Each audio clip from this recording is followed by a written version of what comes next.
ان کا اس روڈ سے گزرے. انہوں نے وہاں پہ ریاست کے خلاف، فوج کے خلاف نعرے بازی کی، پتھراؤ کیا. اس میں کچھ مسلح لوگ پہلے سے شامل تھے. دے فائرڈ، جس سے لوگ زخمی ہوئے.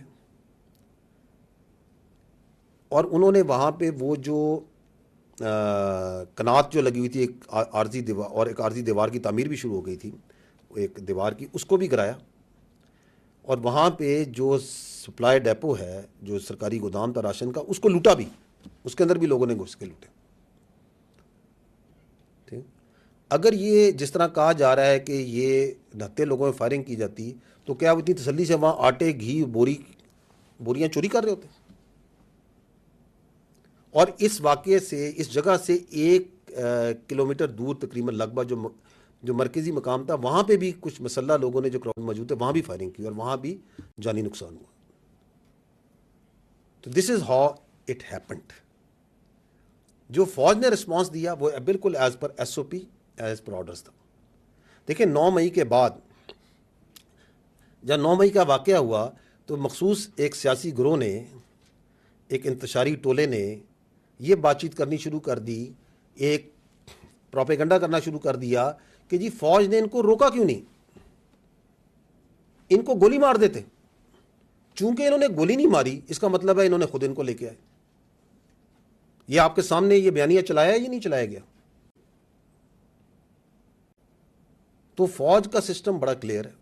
اف دیر از اے، وہ ملٹری انسٹالیشن ہے، بڑے کلیئر اس میں نیچے، اور اس کے مطابق ہی وہاں پہ ٹروپس نے، آفیسرز نے اپنے آپ کنڈکٹ کیا کہ آپ اگر فوجی تنصیبات پہ کسی جگہ پہ کوئی انتشاری ٹورا بلوائی آتا ہے تو پہلے اس کو بڑی کلیئر وارننگ دی جاتی ہے. اگر سٹل وہ آتا ہے تو پھر ایریل فائر کیا جاتا ہے. اگر سٹل وہ نہیں رکتا تو جس طرح پھر اس کے ساتھ ٹریٹ کرنا چاہیے وہ ٹریٹمنٹ ہوگا.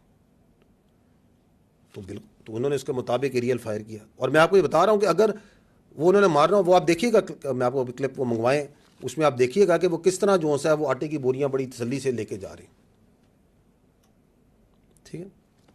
The issue is over here is کہ یہ کیوں ہوا. یہ اس لیے ہوا کہ آپ کی جو قانونی نظام ہے، جو آپ کا عدالتی نظام ہے، جو 9 مئی کے کرنے والے ہیں، اس کے جو سہولت کار ہیں، اس کے جو منصوبہ ساز ہیں، جب وہ ان کو ڈھیل دے گا، جب آپ ان کو کیفر کردار پہ نہیں پہنچائیں گے، تو ملک کے اندر انتشار اور یہ جو موب مینٹیلٹی ہے، اسے موب مینٹیلٹی کہتے ہیں، یہ فاشسزم ہے، یہ فسطائیت ہے، یہ مزید پھیلے گی. اور یہ جو اس کے بعد جو احتجاج ہے، یہ جو لا اینڈ آرڈر ہے، رائٹ کنٹرول ہے، یہ تو صوبائی حکومت کی انتظامیہ کی ذمہ داری ہے، یہ فوج کی ذمہ داری تو نہیں ہے. ایک کراؤڈ کے اندر آ کے شرپسند عناصر گھستے ہیں اور فائر کرتے ہیں اور لوگوں کو مارتے ہیں، تو یہ ذمہ داری تو وہاں کی انتظامیہ کی، پولیس کی، صوبائی حکومت کی ہے. تو یہ نہیں سمجھ آتا کہ اپنی ایک سیاسی جماعت اپنی صوبائی حکومت کے خلاف کس چیز کا پروٹیسٹ کروائی جا رہی ہے. بالکل پروٹیسٹ ہونا چاہیے. یہ جو واقعہ ہوا، بنو کا ہوا، اور واقعات ہیں، وہ پروٹیسٹ ہونا چاہیے. اور عوام کے جذبات اور عوام کا غصہ ان دہشت گرد واقعات کے اوپر بالکل حق بن جانب ہے، بالکل ہونا چاہیے. آپ مارچز کریں، امن مارچز کریں، پروٹیسٹ کریں دہشت گردی کے خلاف،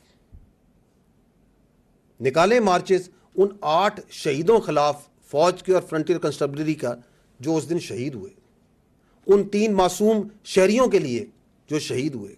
ڈیرہ اسماعیل خان میں وہ جو لیڈی ہیلتھ ورکرز، وہ جو بچیاں گھر سے نکلی تھیں، جن کو ان خارجی فتنوں نے، ان خارجیوں نے، دہشت گردوں نے بھون کے رکھ دیا، نکالیں ان کے لیے، مارچ کریں، ان دہشت گردوں کے خلاف مارچ کریں، بالکل کریں. I think you have the clip, یہ آپ دیکھیے گا کہ واٹ ہیپنڈ.